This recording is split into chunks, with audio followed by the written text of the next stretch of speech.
This is Comic Geek Speak, episode 531, the Essex County Trilogy with author Jeff Lemire.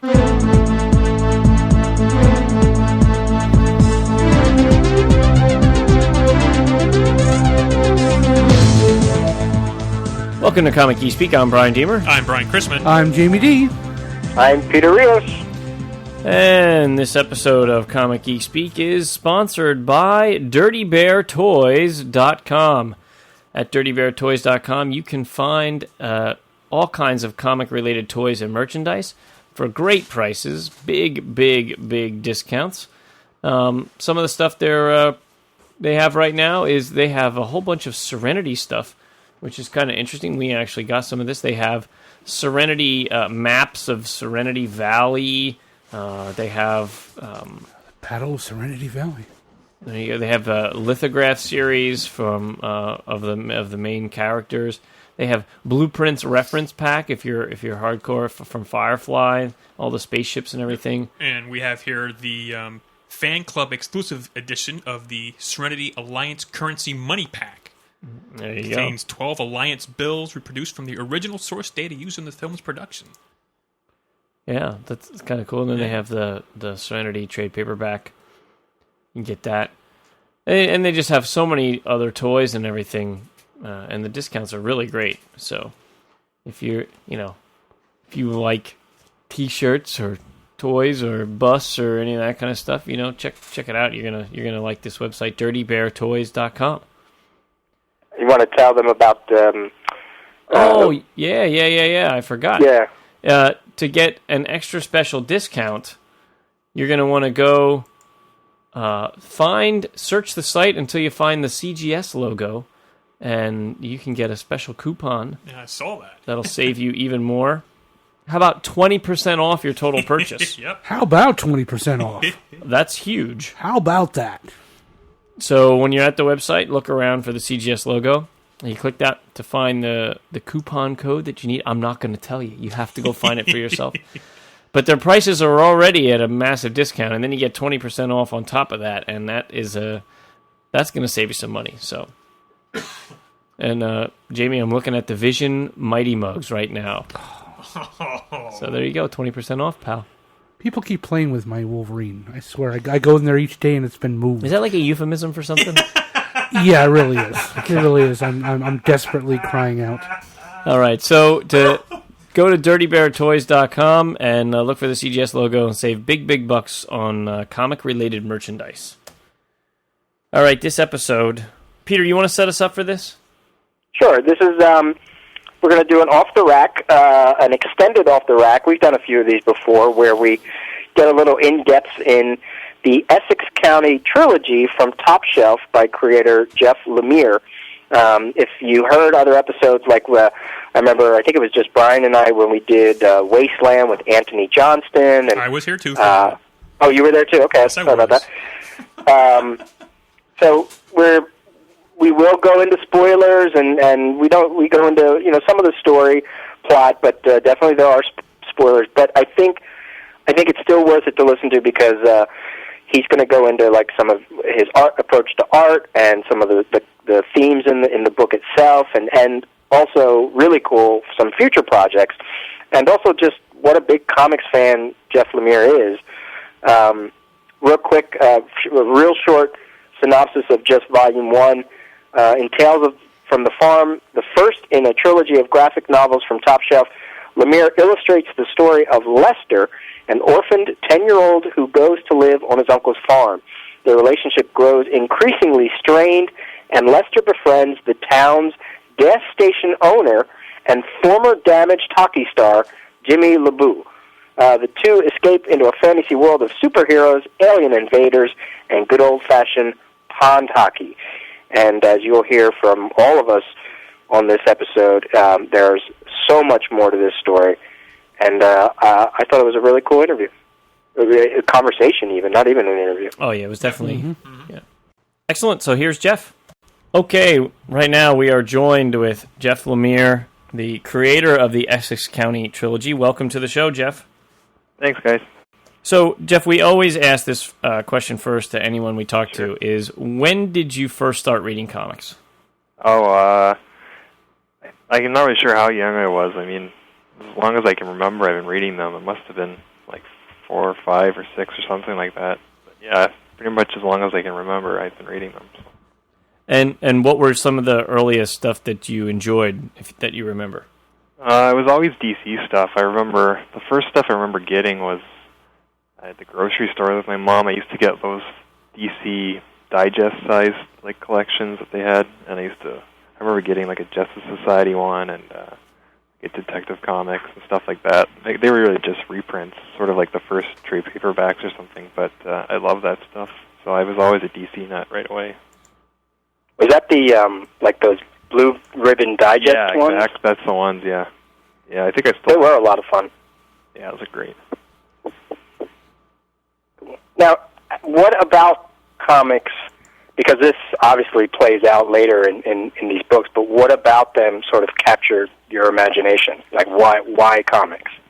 Yeah, I don't know. It's like when you're that young, I don't really know. I don't think you're very aware of why you're drawn to something, but certainly, I guess it must have been the artwork or something. Just, I've always, around the same time, I guess I really started drawing all the time too, so there was just that link there with drawing and looking at drawings, I guess, that was just something that really I was drawn to.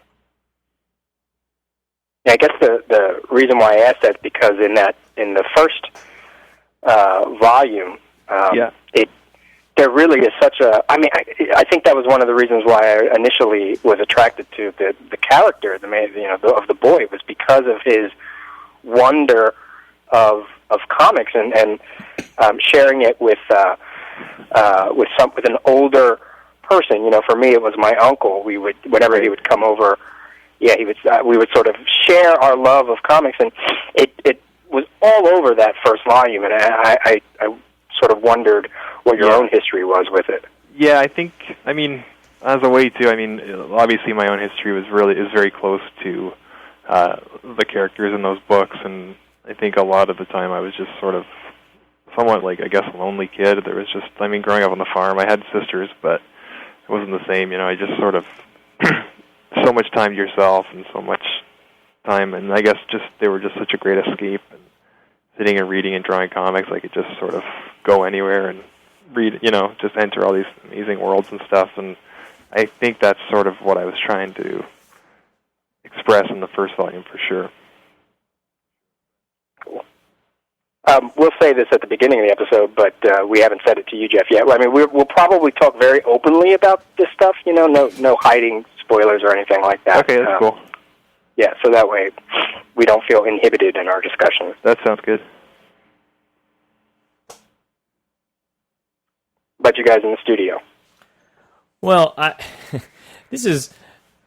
I'm not even sure where to start with all this because I've read the whole trilogy, and I think it's certainly one of my favorite comic stories that I've ever read, and I think it has to go down as one of the best that's ever been written because it's the pure emotion and everything in it. Not I read a lot of comics, and not many comics capture me the way that this series did. So I feel this incredible reverence for the whole thing that I'm like, I don't even know where to start or what to talk about, and because there's so much to talk about, and I don't, you know what I mean? I'm in this weird place. Well, I'll start just because I only read it through you guys from the show. How did who found it? Who found the book first? Who discovered the book first? Was that you? It wasn't even a book. It was Top Shelf sent okay. PDF. Okay. Mm-hmm. We have a great relationship with rock star Chris Staros over there, and Brett Warnock and Jack Cohan probably might have even been there at that time, and they sent us a whole slew of stuff. Mm-hmm.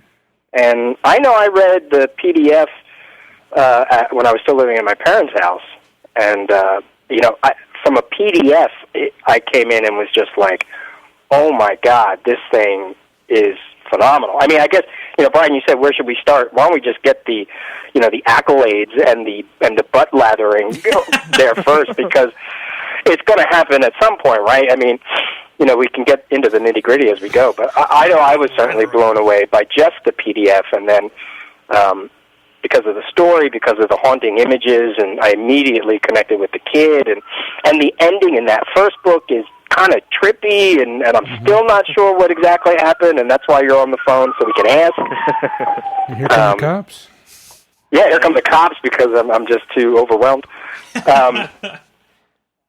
But yeah, and I guess, is that how you read it, Brian, or what? I forget how you read it. Honestly, I don't remember if I read the PDF first or we got an actual copy at some point, because I think they did then send us a copy, because I'm holding one in my hand, and it's the show. I think it's the show copy, so we got it at some point. So I don't remember. I just remember not knowing what to expect, and then wiping my tears at the end, and just sitting there in silence for a few minutes going, wow, what was that? And holy mackerel, there's going to be more? Are you kidding me? Oh, I can't wait. And then I remember, I bought the second copy, and I didn't read it for a while because I'm like, I got to be in the right, this is going to be so intense, and I don't know if I'm ready for this yet because it's so emotional. It's just like, I wasn't. And then on the third one, we got the galley copy of the third one. I said, I'm just going to read it right now because if I postpone it, I'll go nuts. So I just read it as soon as we got it because I just couldn't take it any. I think I even said that on an episode where I was like, you know what, Jeff, he's a calculated bastard because he knew that if you read that first issue, you were going to come back for that second one, and it was going to be sort of not as at least my experience, it wasn't as emotionally heart-tugging at first, but then you get the last, that splash page at the end of Volume 2. And then by that time I was like, all in for Volume 3. And I'm like, I thought it was, all kidding aside, I thought it was laid out amongst the first 3 volumes in a way that was so reader-friendly. First volume, introduce us to this world through this character, and you get hints of these past relationships. Second volume kind of goes somewhere else with echoes of the first volume, and then the third volume just brings it all together. And I was like, wow, really, I thought it developed in a very calculated but interesting way. I mean, I don't know if, Jeff, you'd agree with that, but I don't know if I don't know how calculated it was really because I actually hadn't. When I finished the first book, I had no idea that there was going to be more. You know what I mean? Like I had sort of drawn. Oh wow, really? Oh my god! Yeah, I had written and drawn the first book just as a sort of a standalone thing, and then I think right around the time I finished it, I started to kind of get ideas for other stories and sort of expanding the mythology of the town and the family and stuff. And when Top Shelf agreed to publish it, that's when I kind of knew that I would have a chance to actually, get the stuff out there. So then I started to really develop it. So I kind of went at it a bit backwards. And then, of course, by the time I got to the third volume, then it really was a matter of trying to bring everything together. So. Well, at least that makes the I was gonna say at least that makes the trippy Viking funeral at the end a little more understandable if you thought this was going to be a standalone story and with just one and done. Plus that whole thing at the end. I mean, I don't want to. I never like to really say exactly how I feel, what the ending is or whatever, but it can really be read as sort of outside of real life or something. It can be just all his imagination, all that stuff at the end. So you know what I mean? So it still all fits together. But I remember. Yeah, absolutely. I remember listening to Peter talk about I forget which on one of the episodes, and I wasn't on it. He was saying how emotional he got and like bring a box of tissues with you when you're reading. I was like, come on, Peter, it can't be that bad. So I read them all pretty much like in a row, and it's like I should have listened to you, Peter, because I was an emotional wreck by the end of this thing. It was just the second volume for me was like my favorite. Me too. The way that he works with. I always love these time shifting. It's not a linear story. The way that you go back and forth through time. I just thought that was a great storytelling way there. And for me, the second volume was really the one I'm most proud of. I think it's really the meat of the story in a lot of ways, like sort of the bulk of the. If it's like a 3-act thing, it's really the meat of it. And I know what you mean about the transitions between time and stuff, all from the old man's perspective. That was something I worked really hard on, and I'm actually really proud of some of that stuff, how it worked out. And yeah, to me, I think that's the best thing I've done yet, the second book of that trilogy. And when I heard them talking about how things tie together, and I'm thinking I'm reading along, and then you get to the third volume, and it's, wow, all this stuff just ties so well together. I thought that, and to hear that you didn't have it planned out from the beginning, I was just astonished with the first volume. I mean, Yeah, I need to go back to that because exactly. it does say Essex County Trilogy, but I guess I assume that was put in later, right? Like it's kind of a weird. The publishing schedule and stuff is like compared to when I was actually working on stuff, it's different because I mean I'd written and drawn the whole first book before I had a publisher or anything, and I sent that to a couple publishers, Top Shelf being one of them, and they agreed to publish it. So, and at that point, I kind of, as I just started to finish the first book, I sort of had the ideas for more, so I kind of told them that as I sort of sold it to them, and they said, go for it. So by the time the first book was like being put together and ready to be printed and stuff, then we knew it was a trilogy. So as far as so you're sort of like George Lucas, right? You get that first one out there. Yeah. I'm the George Lucas of hockey and farm stories. So George Lucas of comic trilogies. Yeah. Peter and I don't always agree as far as books go, but when he, pardon me, first said he had read the PDF, and as much as he like raved about it, I was like, well, I got to, with somebody whose opinion I respect, I'm going to give it a shot. And I agree. I think we got the copy of it. I know I didn't read the PDF because I hate PDFs. And I read this book, and it blew me away. I mean, the art styling, the storytelling, everything in it, I loved. I was sucked in from the beginning. You had the whole, I associated with, Hockey Night in Canada, even though I'm not Canadian. I love hockey. You had all those little bits in there, the Maple Leafs, Wendell Clark, all the different references and things like that I got. And then the second one, that's the one, and I'm glad to hear that that's the one you're most proud of, because that one blew me away. Just the old time hockey story. I was there from the first second. By the time I got to the end, I realized where you were going, who Jimmy was, how this was going to come around. And then really to me the third one was almost the most emotional. I mean, yeah, there were things here and there that were emotional in all of them. I agree. That splash page with all the hockey guys where he's now in heaven and all his former teammates are tapping on the ice, tapping their sticks, was a very emotional scene. But that by the time you get to that third one and you brought it all together, and the dad, the father and son finally came together, and Lester finally found out who his dad was. That was to me, that was emotionally satisfying in a way that it brought everything together. And I really think I'll agree with Brian that this is one of the best trilogy comics I've ever read. I will recommend this, until the day I die, to anybody who wants to read just a good comic, that isn't, anybody who looks, I don't want superheroes in their comics or anything like that. They want just a good story. I will definitely recommend this. So this, I thank you, Jeff, thanks so much for giving me, giving the world this, to be quite honest with you. So, well, thanks. I really appreciate that. That's great. Jamie, I remember you talking about it. You said you can't wait to get this in like one big collection to keep forever, doesn't it, all together? Well, yeah. I mean, I what I want to do now, and I went back and read the first one just because the second and third one were so fresh in my mind. I really want to see how that plays out in one like long, omnibus type volume of a story. Yeah, I think. Jeff, are you able to tell us which publishers turned you down? Because I bet you they're kicking themselves now. Yeah, I'll tell you. I don't care. Fuck them, anyway, right? yeah, that's what we want here. I pitched it to like Top Shelf, Drawn and Quarterly, and Fantagraphics. So, yeah, Fantagraphics actually gave me some really good feedback, and Drawn and Quarterly never replied to me, which is kind of funny because they're a Canadian publisher and it's just a Canadian book. It was kind of ironic, but that's okay. Yeah, I bet they're calling you now. I bet they're like, Jeff, hey, you want to do something for us?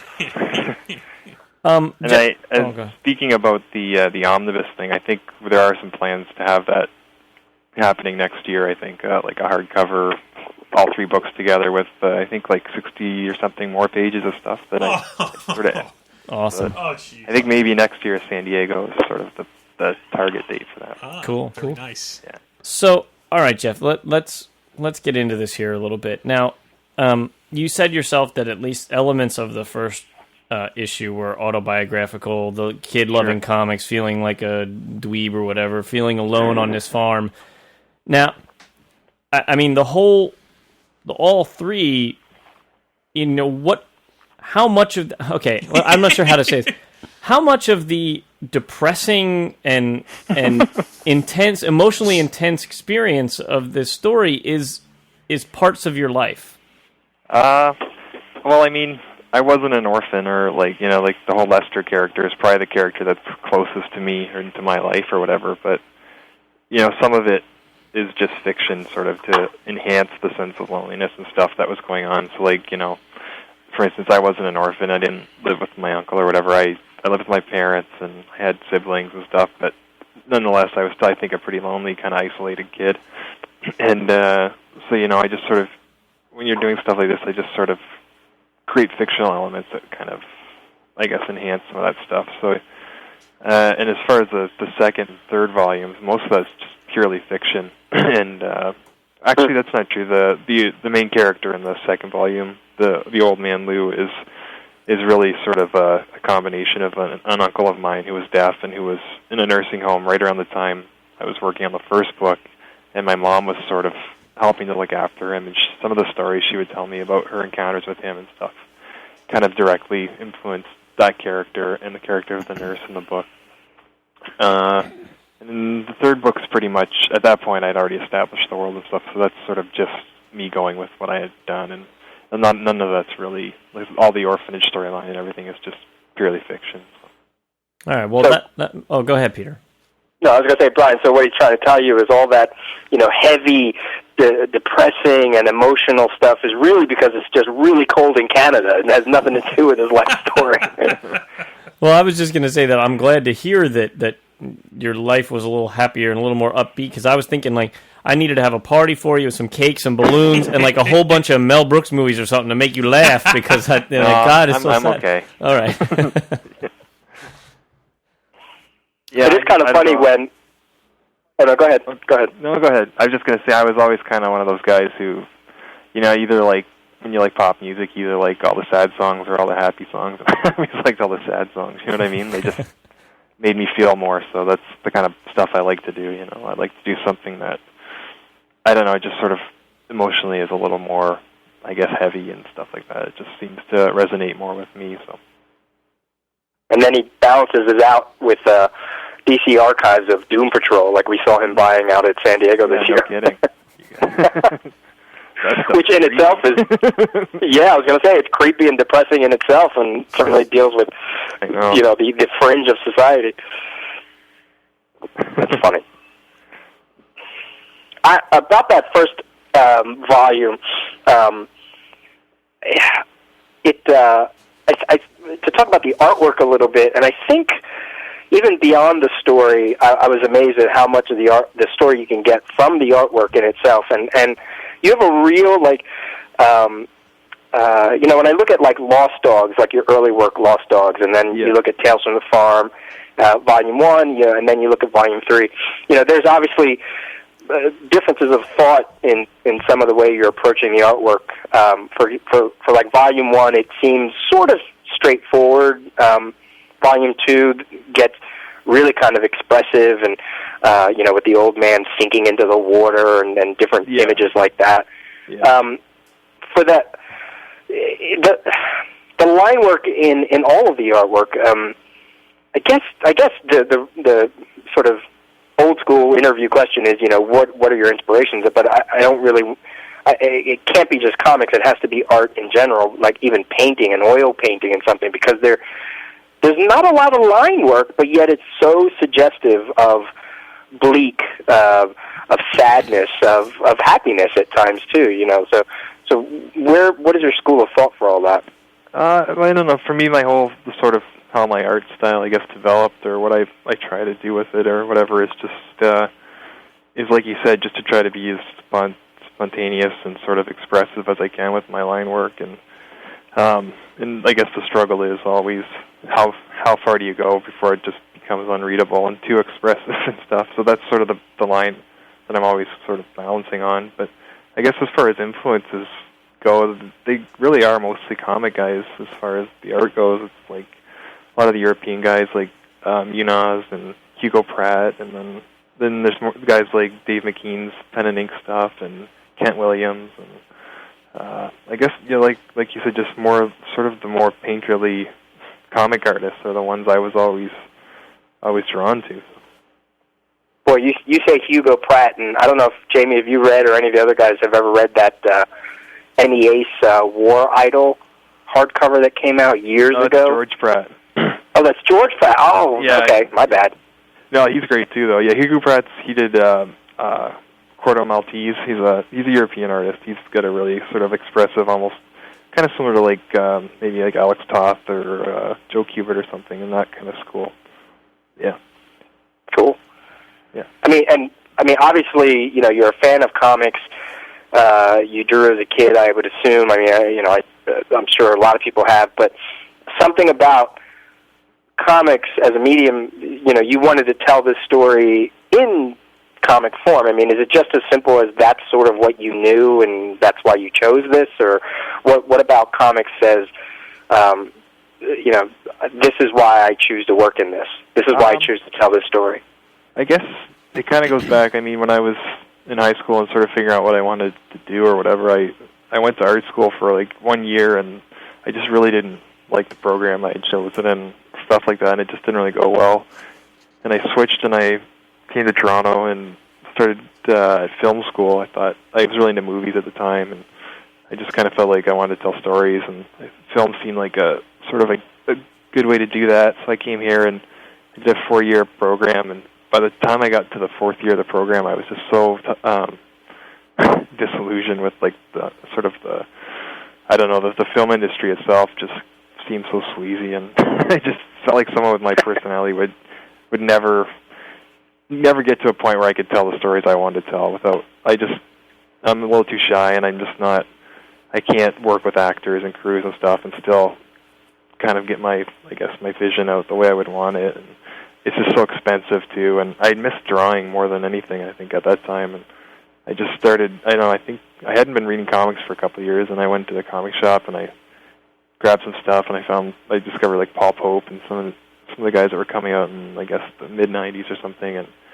just, I guess, got so back into drawing, and I just realized that everything I wanted to do with film I could do all by myself on my drawing desk every day, and it just sort of hit me, and I just started drawing, and I never did anything with film. I just got out of school and started drawing comics every day, and I think I spent 3 or 4 years working on a graphic novel that is thankfully buried somewhere in my basement because it's horrible. But it just took me doing that every day and just getting better and better. And then I did a couple short things that were starting to kind of seem okay to me, and then Lost Dogs came out, which was sort of a step forward. And I don't know, yeah, it just I guess it was just that the ability to sit down every day and sort of tell my story without having to worry about anyone else or anything else, and just being able to do it exactly how I wanted to do it. That's what comics offers, which few other mediums really do anymore. Excellent answer. Hey, if you ever want to do a movie, Pants could be one of our guys in the studio there. He could be the old man, and Brian, we could shave your goatee. You could be the kid, and Jamie could be his father. Boom, done. Come on, right there. Sounds good. Talk to my agent.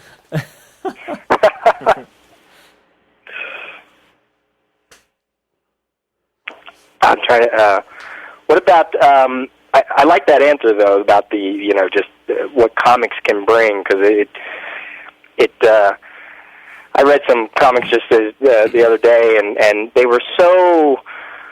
Like I literally closed the book and I went, I have no idea why they made this comic. Like there was nothing in the story that I felt needed to be. It could have been a novel. Even though there was art in it, it could have been a novel. Like I really was like disappointed, and it sort of felt like it was maybe a pitch for a later movie, TV series, or something like that. So I totally get that feeling, and I got that from your book as well. I think it's kind of ironic. Oh, go ahead. Sorry. No, it's just that it was meant to be told in this form that it was told in. Yeah.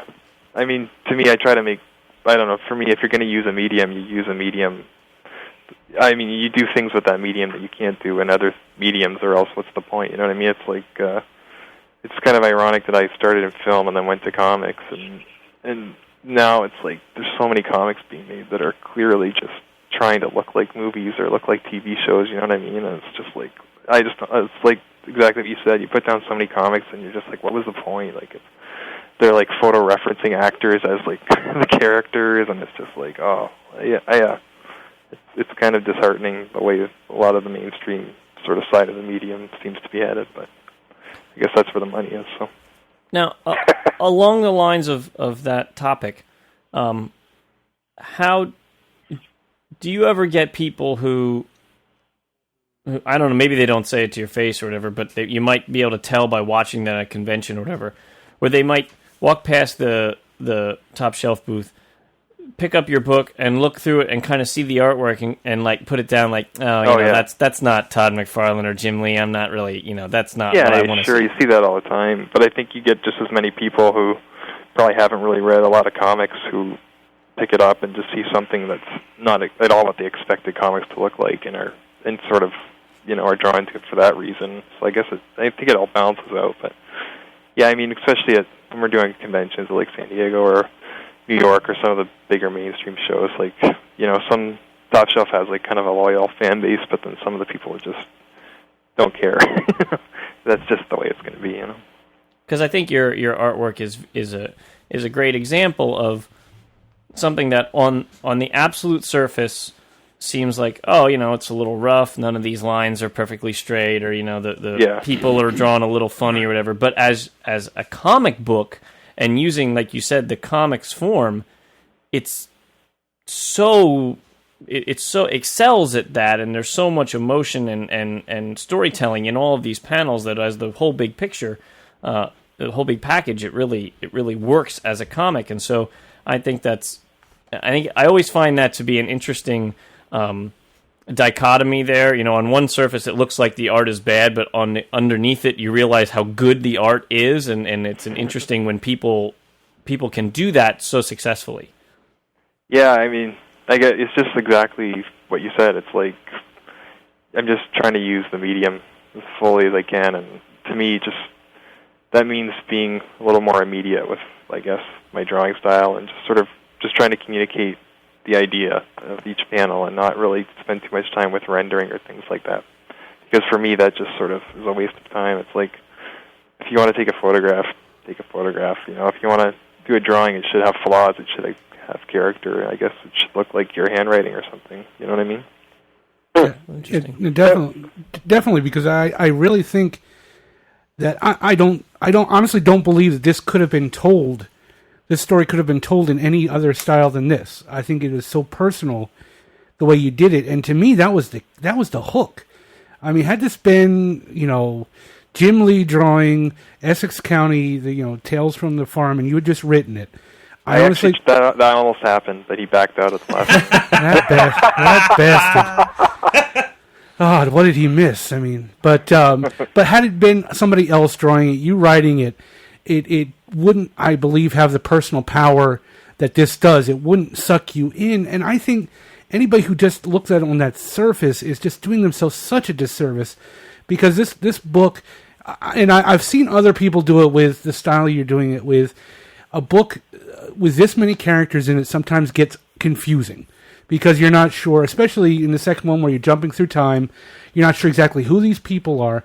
But I think with the style that you have and your distinctiveness, that you made this book so easy to follow, because you knew who everybody was. You saw the big nose, you knew it was LaBeouf. You saw the smaller nose, you knew it was, and then how that plays out in as they go along, and as you realize the lineage and who everybody is, has they're related, and especially when you get to the big family tree at the end of number 3. You can see that you have taken that those steps, and I honestly don't believe that this could have been any as powerful had it been any other style but yours. Yeah, well, thanks. I think that's, to me, is that, like, going back to what we were talking about earlier. That's the greatest thing about comics. Is I can't think of any other medium where someone can just sit down and sort of express themselves and tell a story in such a personal way. You know what I mean? Where it's just like one person. Other than maybe writing a novel, I can't think of any other storytelling medium that is just so immediate and can be so personal. So that's really what I'm so attracted to. And it was so cool seeing the homage to Bobby Orr's goal. It's got to happen. Yeah, I was like, oh wow, that's just fantastic. So when I came across that, I know Brian's looking like he doesn't know what I'm talking about. No. I know who Bobby Orr is only because in Trivial Pursuit, if there's ever a hockey question, the answer is always Bobby Orr because he's the only hockey player you need to learn his name. But you know the significance of that pose? No, I have no idea. Okay, it's when he scored the game-winning goal against the Blues, I think, in 1970. It's a famous photograph, and he just recreated it. I had no idea about that. Okay. I know the name Bobby Orr. Yeah, frickin' Bobby Orr. Don't even get me started, Flyers fans. Uh-oh. So you mean we missed out if Jim Lee would have drawn this? We missed out on, one of these characters being on Wizard or something like that, a cover of Wizard? I know. We missed that. Oh, well. Oh, well, next time. Yeah. I actually want to talk about that. I know you said you don't want to reveal anything, and I totally agree that the ending to one is really, I think, the reader's personal interpretation based on what has happened before. But or what has happened leading up to that. But I think that was one of the things that made it really put a nice little ribbon to the whole package was that ending, because it,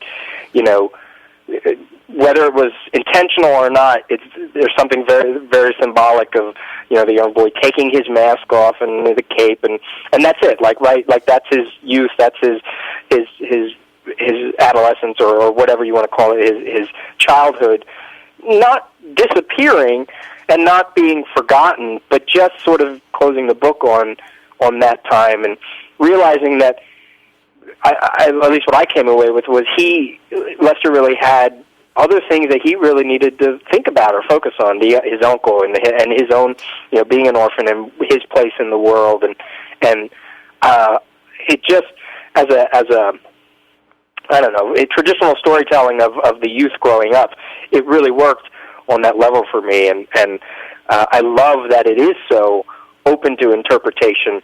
It's sort of interesting to hear that you had thought that this was going to be it, but even with that ending, that I remember talking to Charlito from Indie Spinnerack, and him and I went into like a whole huge conversation about what the hell happened at the end, but it sort of became, you didn't have to worry about it so much. It just was what it was, and you take away with it what you want to take away from it.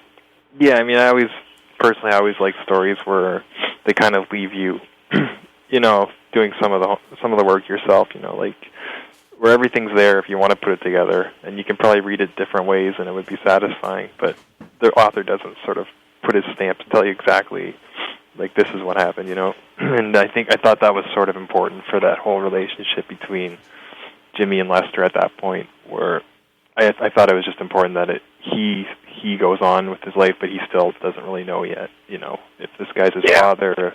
It's really important to the story that's sort of something he has to live with for a while, and that's part of what he has to go face. You know what I mean?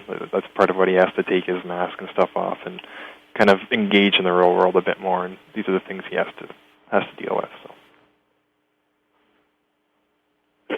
Yeah, it definitely worked, and to go back to the art conversation, the whole, having to sort of interpret the art, not having to, but enjoying the fact that you can interpret some of the artwork in different ways and different images that recur, like the cover to Volume 1 recurs later I know in Volume 3, I think in Volume 2 as well, I forget, and these echoes of memory and all of a sudden, I think that was in one of my when we originally talked about it, I said something like this it looks and feels like what I think memory looks like, and to see those images sort of play in each volume, again, the building from each chapter is why I think this world is so it's just big, that it just really is just a big world that we're living in and we're swimming in and learning new facets from. It's amazing.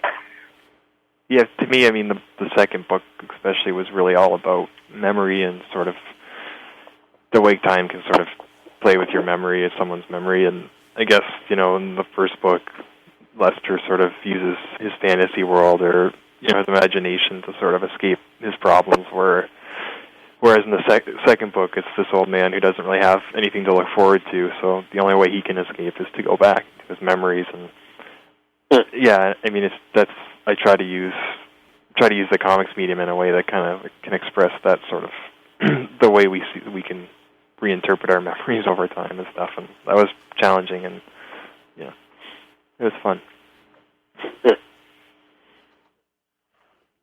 Now, you said you sort of approached the artwork.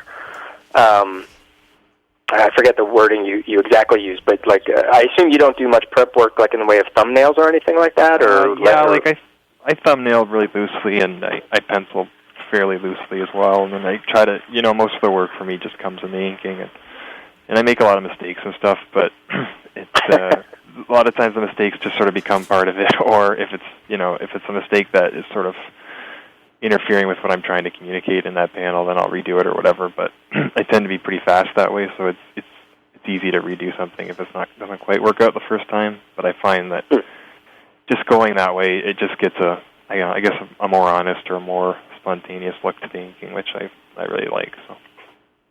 So then how do you balance the story with that then? I mean, do you have notes? Do you do a script I for work yourself? Full script and oh, okay. And so there is an anchor or a skeleton to the whole thing that I can always go back to. And then from there you're kind of free. I'm sort of free each day to just sort of maybe play around with layout and stuff like that and experiment a bit, which keeps me interested, especially in a longer project like the second book. So. Do you ever sell your original pages?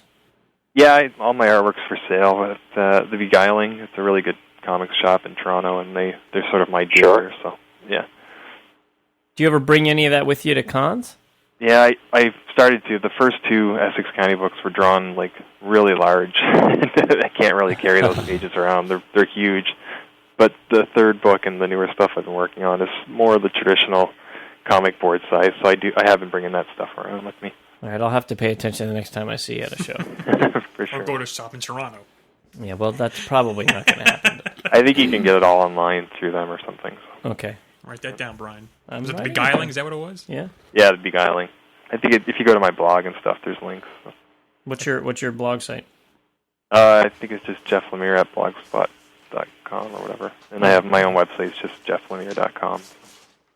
Actually, I'm looking at the site right now because he has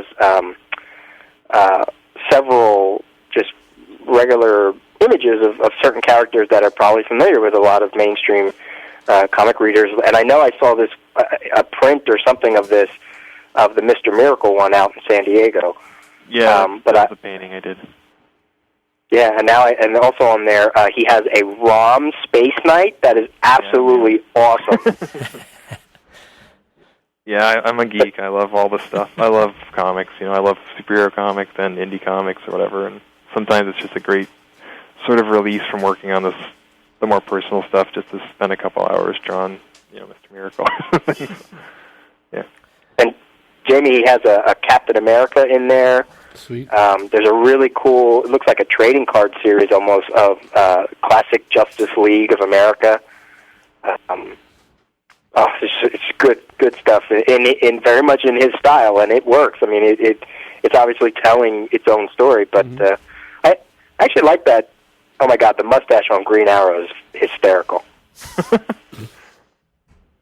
Now, go ahead. So we've told you how much this has affected us and how emotional we felt, and is that a common reaction that you get, or are we just a bunch of softies?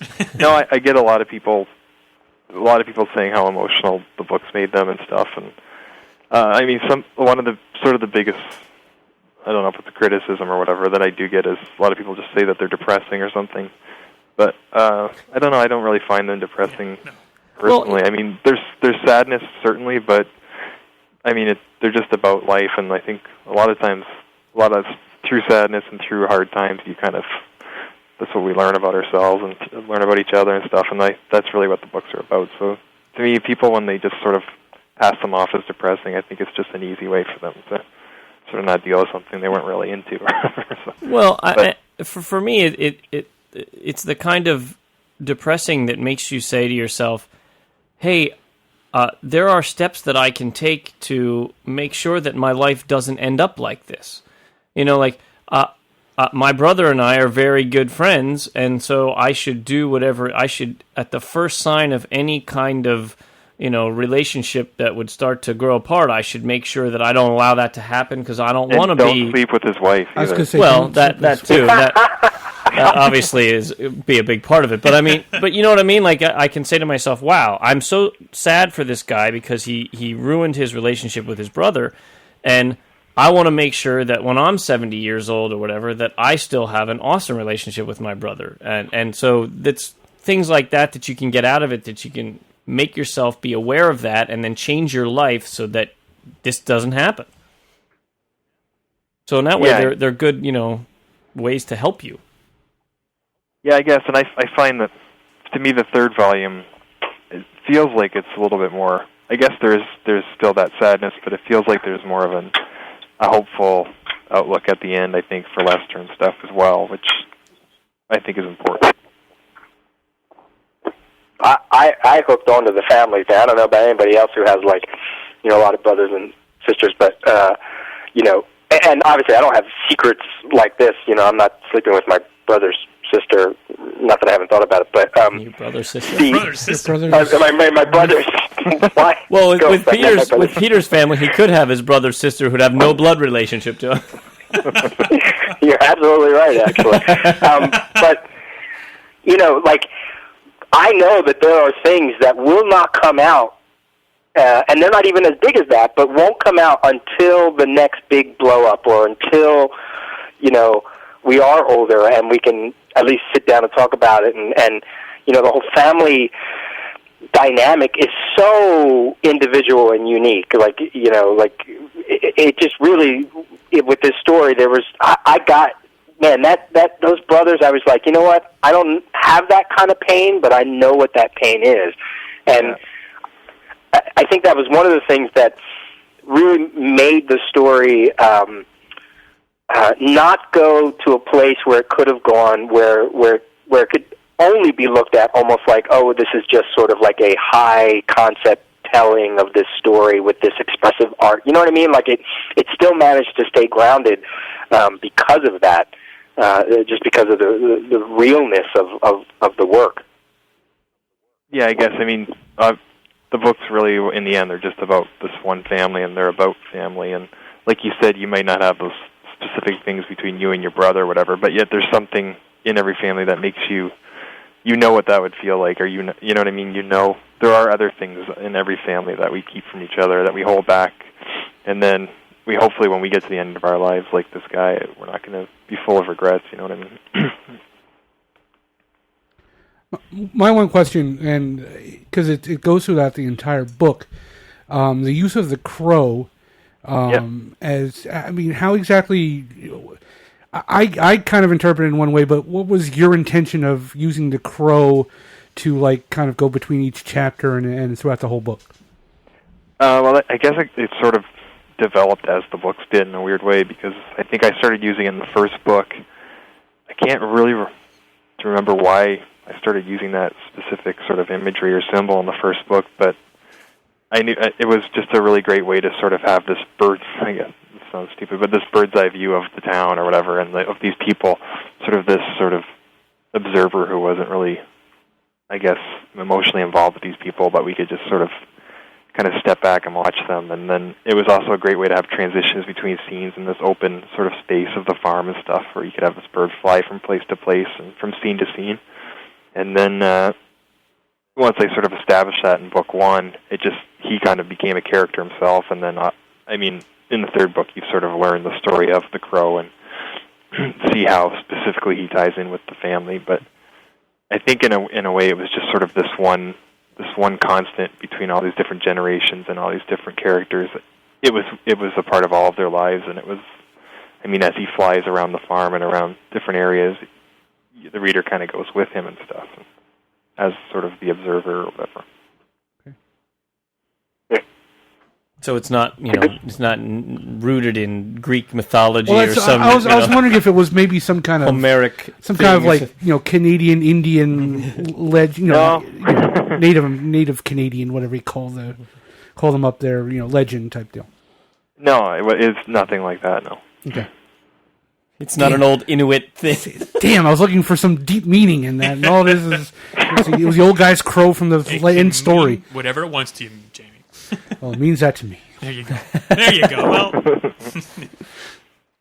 are there? That actually brings up an interesting point because especially like the first volume, they're on a farm, they're very small, raw, hometown community, whatever.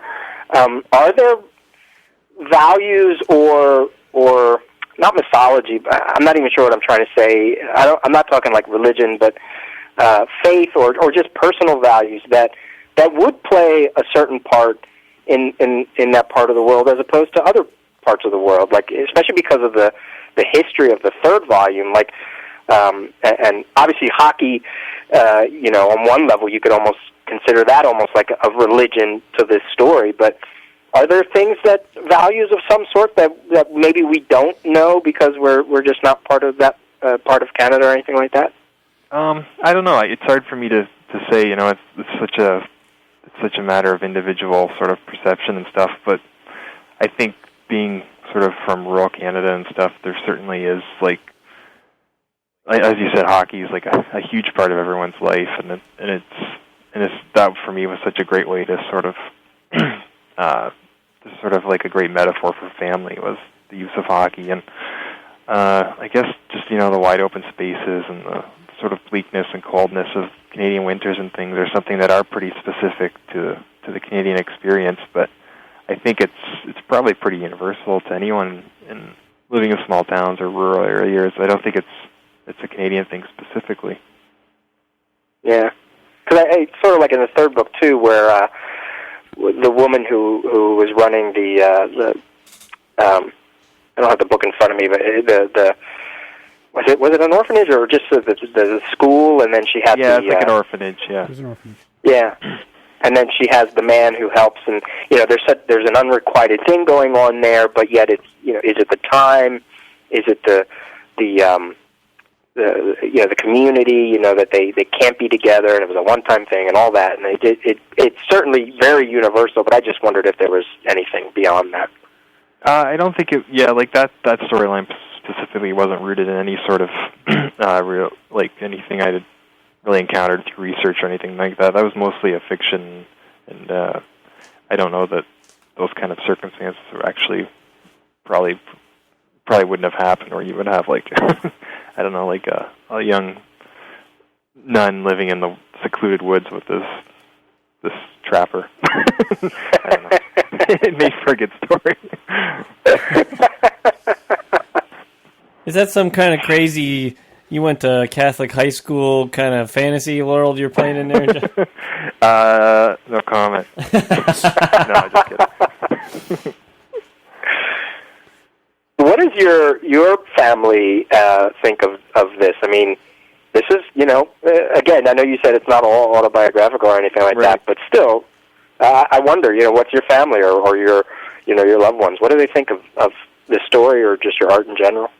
They're my parents are really supportive, and I think they're kind of proud that I did something that was about where we're from and stuff like that. And I don't know that they can, they don't really read comics, or they don't have a lot of experience with the art form itself. So I don't know how much they get from it. You know what I mean? Other than just sort of the normal parental pride of when you sort of accomplish something, but they're very supportive, and I think they kind of enjoy the novelty of these books set in the town that we grew up, being distributed across the States and Europe and stuff like that. So it's kind of cool.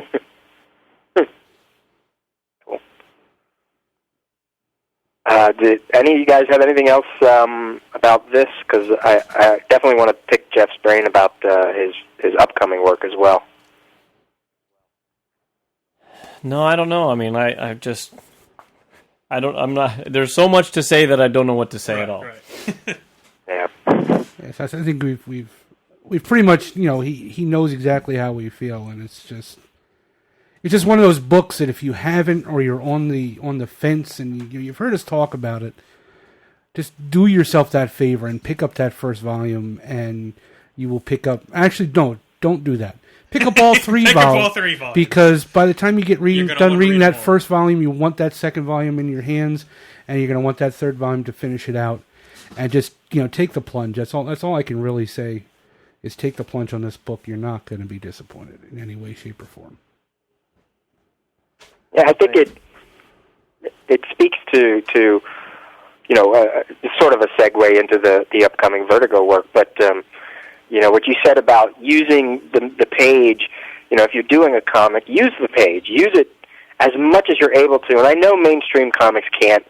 They're under certain strict rules or whatever guidelines, I should say, and an edit has to go through editors and all these people. But I think we were all drawn to these images for a reason, and those people who are fortunate enough to work in the business, I think I would like to see a little more expansion. I mean, I loved that Omega the Unknown was put out through Marvel, and it wasn't put out through. Great.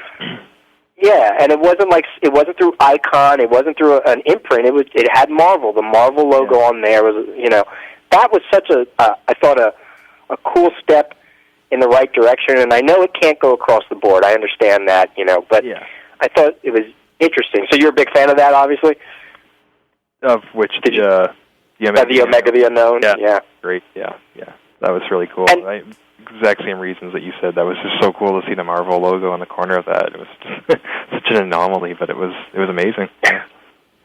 It would be nice to see, I think, some of that, and might help to break some of the the barriers that people have. And believe me, I totally understand why people have barriers. I remember I was listening to an early episode of our show, and way back when, and I was like, I don't really like black and white comics.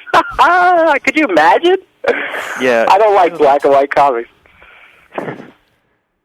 Crazy. So I think it, again, to segue into the upcoming work of Vertigo, I mean, now Vertigo is known for its, experimental titles and just, willing to take a chance. And but, again, I think it's books like this, it's books like Cerebus, it's, just other works of art that make me go, you know what? This, we could see more of this, and I think it would be okay. I think it would be okay, and I think people would come to appreciate it more. Just open up, I think. I'm not even talking to readers. I'm talking to professionals. I'm talking to editors, anybody that happens. Just try it and see what happens. Or write back and say you're out of your mind because it would never fly. I don't know. Yeah, but I think it's starting to slowly kind of happen. I mean, I know Vertigo's, they have me, I'm doing some stuff, and then there's some other guys that you wouldn't expect, maybe even Vertigo to publish that they're putting out in the next year or two. Like Peter Bagg's doing some stuff for them, and Matt Kint, and I think they're really starting to, that's a good sign. And like you said, the Omega the Unknown book and stuff like that. It's just the medium itself is getting more diverse. They're publishing more and more stuff, and I mean, a lot of it's crap, but a lot of it's really good too, and it's really a great time to be reading comics because there's so many different kinds of comics being published right now, and I mean, it's great. I think it's great anyway. Yeah, see, Jeff Lemire says, great time for reading comics. Stop being so depressing and cynical out there, schmucks. Wow, Peter, wow. Some pent-up rage. There was I don't know where it was, but there was a discussion going on, and I sort of agree with it on one level, where people were talking about, how do you support a book from the big two, like just a regular generic book, I think the comic they were talking about was one of the Nightwing issues or Teen Titans or something like that, and they said, why should we be championing this when there's such great works out there? And believe me, we all read it all as much as we can, as much as our wallet allows. But I think there's a place for everything, and I instead of railing against some of the stuff that is more commercial for whatever reason, and those artists, they want to work there. Mike Norton says he wants to work at DC. Great, let him. Stop yelling at him. Let him work there. But I think I think there can be, a happy medium of the majority of us get into comics for one reason or another. Most of the time it's Richie Rich or Uncle Scrooge or superhero books, and instead of railing against it, let's find ways to kind of make it so that it can be even more universal than it already is, for whatever that means, So I don't know. That was in my head, and to hear Jeff say that, I was like, preach on, brother. Preach on. So what is this upcoming Vertigo work? Well, I did a graphic novel. I actually just finished it, I think, last week, and I think it's sort of tentatively scheduled for next summer. And it's loosely based on the character from the H.G. Wells Invisible Man novel. And I kind of update him and bring him into one of my sort of small rural communities and have him interact with the townsfolk, and it all goes terribly wrong, and sort of this mystery ensues from there.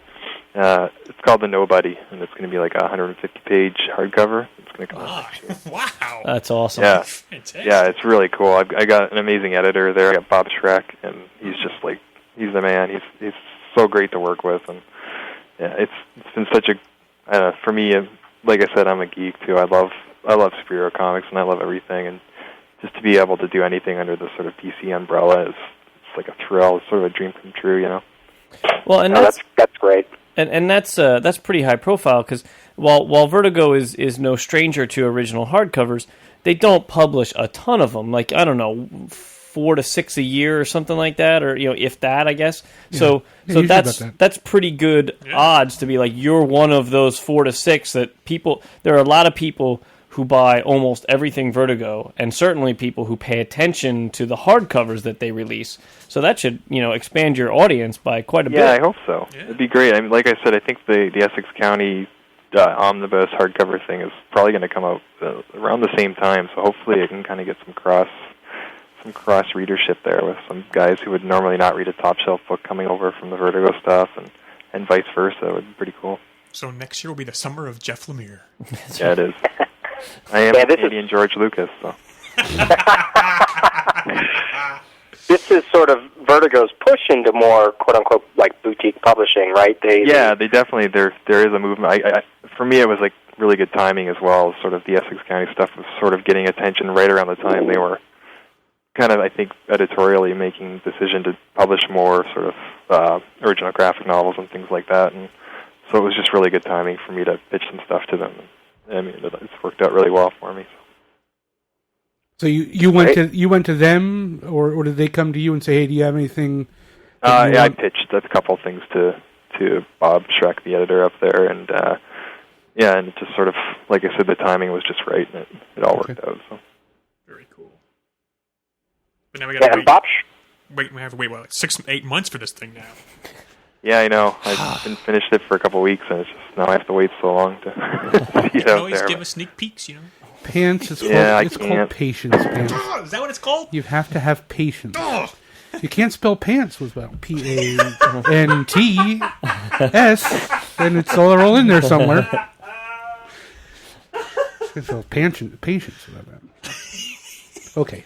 He has some images on his blog, but for those people who don't know, Bob Schreck is a major. I mean, more behind the scenes, but I mean everything from Dark Horse to group editor at DC. He's the man. He was like Frank Miller's editor on Sin City, and he started Kamiko. He helped start Oni Press. He's great. He's doing the All-Star stuff at DC now, and he's just moved over to Vertigo, and he's got some really cool projects going. So. Yeah, and he's just a great guy to work with, and he's a great guy to sit down with and just have him tell you war stories of like the comics industry from the last 30 years. It's gossip and stuff. It's great. Hey, if he's willing to tell some tales, I'd love to hear it. He doesn't have to mention names. Just initials will be fine. Look at Peter. Come on, it's Bob Schreck, man. Yeah, I'm with you. I'm with you. Wasn't he a line editor for the Batman line, or am I thinking of something? Yeah, he was I for think he years. was, I think. Yeah. Yeah. I mean, he really. I mean, every interview I read that mentions his name, they always say, that. Yeah, I'm sure maybe there's somebody out there that doesn't really agree with him, but a lot of people that I hear, they're like Bob Schreck, great guy to work with. Yeah, he's a pretty well-respected guy in the industry, so it's really cool to sort of have him looking out for me and stuff up there. So. Cool. And I'm also working on a new book for Top Shelf and something else, which I'm not allowed to talk about yet. So we got a lot of stuff going on. Excellent. Well, I mean, I know I probably speak for everybody in that room that we'll definitely follow you from here on out. And, yeah. And if people don't know, there is, I don't know if you have any more, but there was an Essex County mini comic, right, out in San Diego? Yeah, there's two of them. Yeah, there's two comics. Yeah. One was, I think, 12 pages, and one was 16 or 20 pages. I forget, but those will be in the omnibus as well. And okay. I'm not going to reprint them as minis just because I just don't have time to do it right now. And I thought it would be a great way to add some extra stuff to the collected edition for people who had already bought the 3 volumes. So they'll be in it, and there's going to be a bunch of other new stuff in there as well. I can't wait till that comes out. Yeah. I mean, there are some. I mean, we talk about this from a broader spectrum. There are certain things that you just want to have a beautiful copy of because you want to go back to it, and even if you don't read it for the next 10 years, you want it to be proudly on your shelf because it's something that you're proud of. That you think I'm a better person than you because I own this, right? I mean and whether it's your Fantastic Four omnibus or your Hellboy library edition or whatever it is, right? This is one of those things that I want to be the better human being because I own a copy. That's my thing. I mean, as egotistical or whatever that is, that's the way I feel. Essex County making the world better, one volume at a time. Yeah, that's great. Making you a better person. Making you a better person, one volume at a time. You're a better person for owning it. Making you better than your grungy neighbors because you're there you go. a highbrow, literary reader. I don't know, something like that. On Jeff's blogspot, he has, I don't know how updated it is, but he has some titles on here from his monthly pull list that you guys will appreciate. All-Star Superman, Criminal, Final Crisis, Jonah Hex, JSA, Scalped, and Walking Dead. Wow. Yeah. Cool. One of us. What are you thinking of Scalped, man? That's a great series, isn't it? Oh, he's the best, man. I got to meet Jason at San Diego this year, and he was a fan of the Essex County stuff, and I was a fan of Scalped, and it's awesome. I love Scalped. I think Jason's just like such an incredible writer. All the stuff he's doing for Marvel now too has just been great. And he's really, to me, the most exciting sort of new voice that's emerged as a writer anyway, maybe in the last 10 years or so. I think he's awesome. Yeah, I told them a couple episodes ago, I just got done reading that first Scalp trade, and oh my lord, I blew through that. That was so good.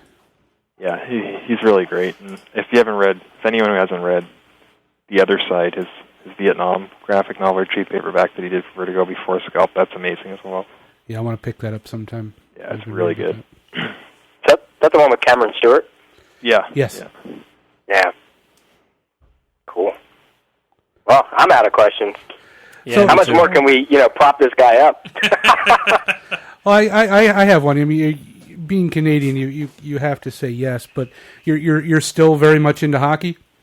Oh yeah, I play hockey every week. So okay. So is it autobiographical that the Leafs were your team? Oh yeah, they still are. Absolutely. So how do you think they're going to do this year? Terrible. Yeah, honest answer. I was going to say, I came in it knowing that the Leafs have not been the bastion of hockey for quite a while. Yeah, for about 60 years or so. Oof. They're terrible. Yeah, I thought the Flyers were going to be good this year, but they've started off pretty terrible too. Yeah. Damn Rangers. The Rangers will fold in the first round just like they do every year. Ooh, some hockey smack talk on CGS. Yeah, that's what they all tune in for, eh? That's right. That's why Brian's here, wasn't that right, Brian? Oh, you love the hockey talk. This is hockey night in Canada here. I hate hockey season because at the stupid Reading Stadium, then half the game nights Jamie can't come or he's late because. Don't worry, this year we don't have tickets. All right, good. I'll be there, but yeah, I've my father converted me years ago, back around in the early '70s when with the Broad Street Bullies. So I've been hockey ever since. Oh, that's cool. Never played it, but I love watching it.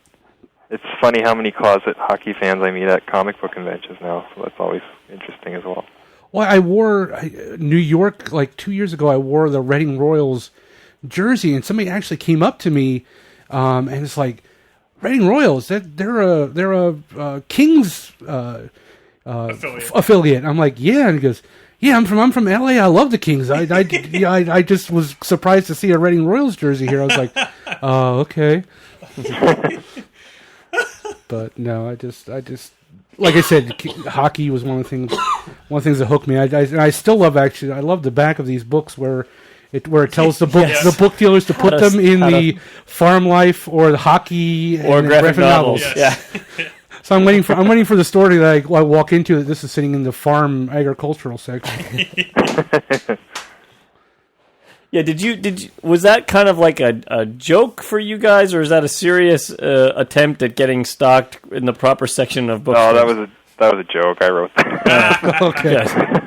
Kind of, I guess it's a joke. It's just like, yeah, how do you possibly describe what genre that is or whatever? Yeah. I can just see the poor woman at Borders going, what the hell do I do with this? Farm life. I'll put it with Gundog magazine, maybe. How about that? It's the Farmer's Almanac and Tales from Essex County. Well, I'm certainly looking forward to that new project, any new project. Yeah, and, definitely. We're going to have to get you back on, and either before, while it solicits, so we can get people on it. But can't wait. Cool. Well, thanks, guys. No, thank you. Thank you very much. So. All right. Well, Jeff, I guess it's kind of early to ask the question, but do you have any conventions that you're planning on attending next year? I don't know, because my wife's expecting a baby in February, so it's hard to make plans with our first kid. So that rules out New York. Yeah, unfortunately, I think New York's not going to happen this year, because it's, I think, pretty much right on the due date. So. Yeah, well, but I'll be at congratulations. San Diego for sure, and beyond that, I'm not going to make any plans until I see how life changes for me next year. Very good. I can appreciate that. So, well, but I will be at the Windy City Comic-Con next weekend. I don't know if excellent. there Cool. for that or not. Yeah, excellent. Absolutely. And Super Show is just about the time where you'll know how it is about 6 months after the kid's out. So yeah, exactly. You can always come to Super Show with us. All right. Hey, got to throw it out there. Yeah. That's right. Yeah. All right, sir. All right. Thank you so much, and have a great night. Thanks so much. All right. Bye. Bye-bye. Bye. Yeah, it's funny, I mean, we've met him a couple times at a couple conventions, and I know he's just a cool guy, just a normal guy, but I feel like, I don't know, I feel like I'm talking to Stan Lee or something. I feel like what he did is so important for me personally that I feel like I put him way up on this pedestal of important comic people that I feel like I need to tiptoe around him or something. I got to be careful about what I say because it's, I don't know. You know what it's weird. With him, I just wish more people knew of him, and I just think he's important in that way. He's one of those talents that I just wish more people knew of, and I think that's one of the things I want to do. I want to champion him and keep his name out there. Yeah, we certainly say it enough. I mean, for God's sakes. Yeah. Well, I want to know what Pants got emotional at. Well, I met him in Baltimore, and I told him it was in the second book when you got to the you turn the page and there's the tapping. I forget what the tapping was. I just lost it at that point. Oh, okay. Because you don't ever really talk about that, and it just struck me as wow, Pants has tear ducts. Who knew? Yeah, but no, I got a chance to talk to him in Baltimore, and I told him that exact same thing, and said, "I'm looking forward to seeing you on the show." Great. So Pants is not a Klingon. No, I cried card tricks. Very emotional. It's a line from the TV show. Oof. Okay. Moving on.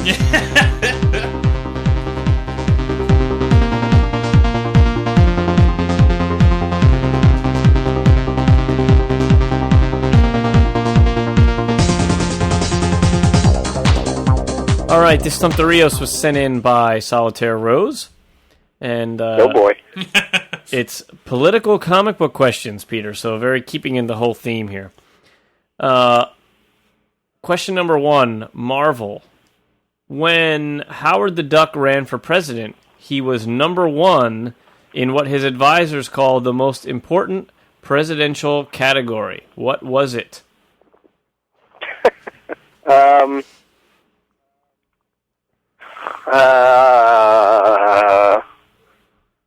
Likability. I don't know. Anybody know? No, not sure. Assassination attempts. And question 2, DC. In 1960, Mad Magazine's November issue congratulated John F. Kennedy for winning the election. How did they get a cover doing so out so quickly after the election? Mad Magazine. What? They must have printed up multiple covers with different presidents or potential presidents who could have won. It's close. It was a flip book, and the cover on the other side of the magazine congratulated Nixon. And question 3, in Nexus, the character Vooper was based on which political figure? You say Hoopa? Hoopa? Vooper. Oh, Voopa. There's a Hoopa. Hoopa, tie that rope on the end of the boat. Voopa, big bird, Voopa. Voopa. I don't even remember what the question was. I'm not going to get it. In Nexus, the character Vooper was based on which political figure? Oh, Nexus. Boy, I wish I knew the publishing year. I could maybe narrow it down. I'll say Teddy Roosevelt. What? Publishing? I don't know. You asked for the year so you can narrow it down, and then you picked Teddy Roosevelt when there weren't even comic my books. mind is like that. It just goes all over the place. What if I said a giant sucking sound? What if I said that? Okay, yeah, I know. Oh, I'm stumped. Yeah, Ross Perot. Ross Perot, yeah. Okay. And he has just a kind of fun extra question here, just for the hell of it. Oh, actually, it's 2 of them. What song implored us to elect Superman for president? Let Robin save the day. Oh. Oh, you Nudniks were singing that. The one. I'm not a Nudnik. It was Murd. Murd's a Nudnik. The Superman save the day. What the? All the. It's by. Well, I'm not gonna tell you what it's by. I might give it away. Oh, darn it! I should pay attention to you guys more. Thank you, Peter. Now it's official. He says it on the air. He just listened to us. He said he should. He didn't say he's going to. I know, but he does listen to us. That's what he's saying right now on the air. And you're just realizing this? I know it. It's by Jethro Tull. Does that help you out at all? Not at all. I can't remember. Thick as a brick. No, I wouldn't have gotten that. I do like the idea that you two have nicknames, so I have to know what mine is. So you're the Nudniks. I'm fat. All right, and fat ass or something. Like that. He has one more question here. Which award-winning comic featured a caricature of Spiro Agnew controlling a caricature of Richard Nixon versus a superhero? Oh my God! Award-winning comic, it said. Yeah. Spiro Nixon superhero. Dark Knight Strikes Back? No. Not quite. What award did that win? No. Green Lantern, Green Arrow, 83. Okay. Take his word on that one. Yeah. Dig out my Green Lantern and Green Arrows. So I guess you've been stumped. I don't know. Mad Magazine? When did Mad Magazine become a part of these trilogies? Well, I guess because it's sort of under the umbrella of DC. Well, it started out as a comic book. Not at that time. You know, it wasn't at that time. I'll pull the judges and I'll throw that one out. Oh. Yay! I already got it. I'm already sending him a whole. I was gonna say he gets a lot of stuff from us anyways. So. All right. Send your hate mail solitaire to me. So let's see here. We got a voicemail. Yeah. Yeah, we'll do that. We can do that, yeah. Wow, cool. I'm actually leaving a voicemail. Well, my name is Robert Bender, and I'm your most dedicated listener. And I'll tell you why. Because I've listened to about 512 episodes. And so I work on a farm, and every day I'm out there doing stuff in the field, and you guys have really helped the boredom. I swear, you've kept the boredom at bay for the last 6 months. Listened to about 3 episodes a day for the last 6 months. It's been great. I get my comics fixed from you guys because I don't have really the money to buy comics. So you guys have really helped get my comics fixed. And I swear, because of you guys, I'm going to buy Fables. I'm going to buy blankets. I'm going to buy freaking every book of the day that you guys have done because you guys do such a great job at, promoting these books and throwing them out there. You guys are going to break my wallet. This is cool. You guys are pretty much the best podcast I've ever listened to, and I listen to a lot of them. So kudos to you guys for doing this as long as you have. And I want to stump the Rios. I swear, I'm going to stump you, man. And I don't have any questions prepared right now, so I'll get back to you guys. I'll call you later, and I'm going to stump you. You won't even see it coming, and I won't even have to use DuckTales questions. So be prepared, man. I'll use Legion's questions, and it'll be great. Gauntlet thrown. So, all right, cool. Talk to you guys later. 3 episodes a day. That is dedicated to get through 500 episodes in 6 months. Yes, good lord. Yeah. Oh my god. He probably remembers more about the show than any of us at this point. Wow. He mentioned Legion, and we played a promo a while back for the Legion of Substitute Podcasters. They're doing a whole Legion podcast now. Paul and Rick Croxton and Rainbow Cloak. And I think at that episode I said I couldn't think of any other Legion podcast. There actually is another one, and it's called the Super Future Friends podcast. And it's at superfuturefriends.blogspot.com. And it is pretty much, it's only about 10 episodes, and they kind of go issue by issue. I've listened to a few so far, and it's pretty cool. I'm getting into this Legion talk, and it's hosted by Adriana and Kristen, and I'm pretty sure one of them got into Legion just because of the cartoon, so it's actually more of a recent kind of discovery. So there's at least two pretty interesting Legion podcasts out there, so there you go. Something for everyone. And now Jeff mentioned he's going to be at the Windy City Comic Con this weekend. Is that this weekend, Peter? Yep, the 25th, right? Yeah. Yeah. Yeah. Now is that the one that Chris is? I forget his last name. Yes, Chris Niesman from Around Comics is organizing that. Yeah. Wow, because that's a big undertaking. Oh yeah, and he's dealing with stuff that I probably didn't have to deal with. He's right in downtown Chicago. He's probably got it's a con in Chicago for the first time in a long time. Yeah, I hand it to him. I mean, I wish Chicago wasn't so far away. I'd like to check it out. I mean, I support the venture 100%. We need more of these. All of our favorite cons. I mean, I know you love the Chicago con, but I mean, generally, our favorite cons are smaller cons that are run by comic fans rather than big organizations who are just trying to make a buck. Mm-hmm. So any con that is going to get its roots in that kind of system is a benefit to the industry as a whole and for comic fans as a whole. Mm-hmm. And I applaud Chris and his efforts in getting this thing off the ground. I hope it's successful, and I hope it turns into a big Chicago convention someday. One step at a time, 1 year at a time. Just keep doing it. Just keep growing it. It'll be exciting. For people who don't know or haven't heard it, there's a bunch of people who've been on CGS that are going to be there. Chris Burnham, we just talked to one of them, Jeff Lemire. He mentioned it. Chris Moreno is going to be there. Of course, Mike Norton is going to be there. Tim Seeley, Uncle Sal. So if you haven't met Uncle Sal and you're in the Chicago area, you definitely go up and say hi. I think he even said on the boards, mention CGS, and you'll get like one of his comics for free. Steve Bryant, Andy Jewett, who is on the forums. Who else? here. Pat Loika. The Uniques will be there. Dave Wachter.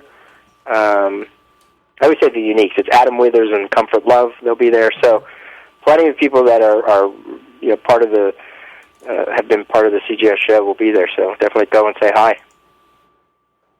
Yeah, and then take lots of pictures and send voicemails. Let us know how it went.